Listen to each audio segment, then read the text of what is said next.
বাবা, আমার মাথাটা ভীষণ ঘুরছে।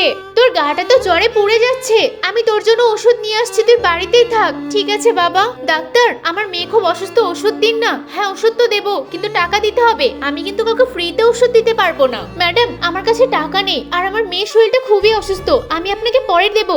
এই, পরে টরে কিচ্ছু না, যাও তো এখান থেকে। আমি কাউকে ফ্রিতে দেবো না। ম্যাডাম, একবার আমার কথাটা তো শুনুন। আজকে আমি আমার বাবার জন্য ওষুধ নিয়ে যাচ্ছি। বাবা তো খুব জ্বর এসেছে। আরে আরে, আমার ওষুধগুলো চুরি করে নিয়ে গেল। আমি গাড়ি নিয়ে এক্ষুনি বের হচ্ছি। এই তো গাড়িতে উঠবো। আরে, এটা তো ওই লোকটাই। এই তো একটু আগে আমার ক্লিনিকে গেছিল, এখন আবার চুরি করছে। একবার গিয়ে দেখা উচিত কি করতে চাইছে ও। এই দাঁড়া, তুই আমার হাত থেকে চুরি করছিস?